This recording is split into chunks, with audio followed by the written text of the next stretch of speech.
আদায় করে দিতে হবে।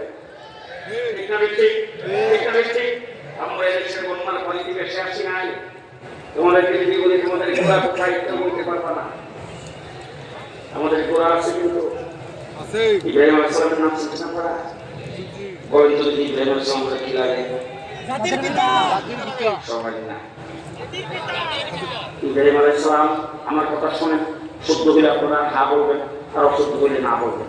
ইব্রাহিম আলাইহিস সালাম রংপুর বিভাগের মুসলমানদের জাতির পিতা। সারা বাংলাদেশে, সারা বিশ্বে, সারা বিশ্ব মুসলিমের জাতির পিতাকে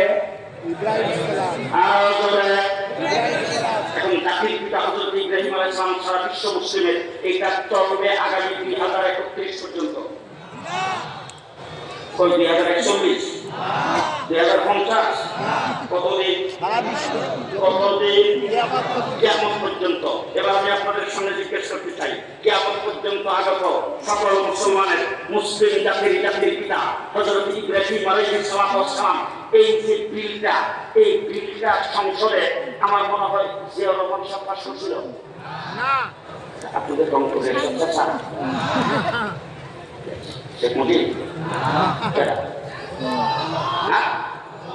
এই বিল পাস করেছেন কে? এই ঘোষণা দিয়েছেন কে?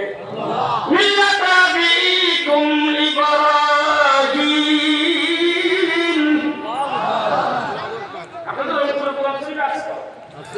আছে না?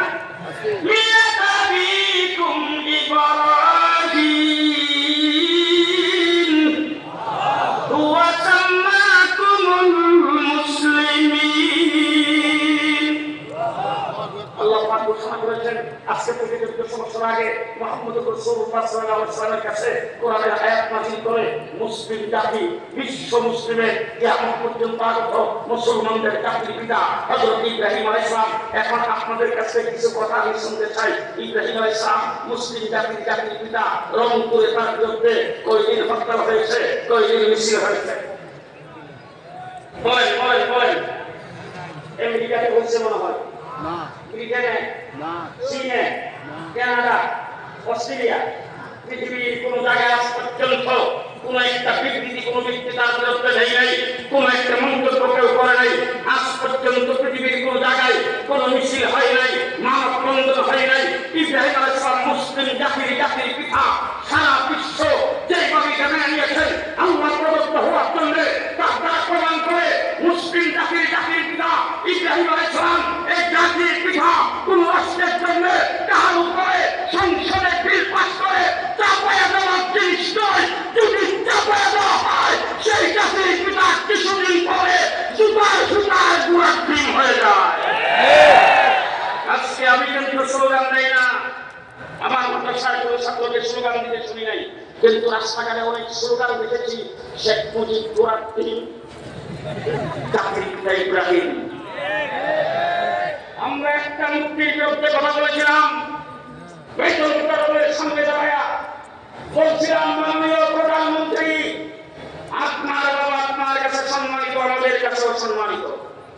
সুতরাং আপনার বাবার মুক্তির যদি যাত্রাবাড়িতে লাগান, সেই মুক্তির মাথায় বসে কাকে পাঠিয়ে পায়খানা করবে, এটা মাঠ দিয়া বাইরে চলবে, এটা দেখতে খারাপ লাগবে, এটা তার অসম্মান হবে।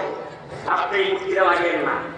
আমরা এই কথা একটা সুন্দর ভাষায় বলার পরে, বুঝায় বলার পরে ওনার সহ্য হয় নাই। বাবার বিরুদ্ধে কথা বলে ফেলেছি, আমাদের হাতে পায়ে ডান্ডা মিলে লাগে, রিমান্ডে নিয়ে নির্যাতন করেছ, বৎসরের পর বৎসর ফাঁসি সেলের ভিতরে জেলে আটকে রেখেছ। শুনে রাখো, যেদিন তোমার পতন হয়েছে, 1 ঘন্টার ভিতরে বাংলাদেশের মুক্তি সবশেষ। পরে মুক্তি ভেঙে চুরমার করে দিয়েছেন। মুসলিম জাতির পিতাকে ইব্রাহিম আলাইহিস সালাম নাম খলিলুল্লাহ। কি নাম? খলিলুল্লাহ। নামটা রাখছে কে? হযরত ইব্রাহিম আলাইহিস সালামকে জিজ্ঞেস করেছেন, কাইফা কুনতা খলিলা, আপনি কেমনে আল্লাহর খলিল হলেন? ইব্রাহিম আলাইহিস সালাম বলেন, তখন আল্লাহ দিকে চাইতে দিয়ে দিয়েছি, মাল চাইতে দিয়ে দিয়েছি, জান চাইতে দিয়ে দিয়েছি, সন্তান চাইতে দিয়ে দিয়েছি, আল্লাহ আমার খলিল বানিয়ে দিয়েছেন।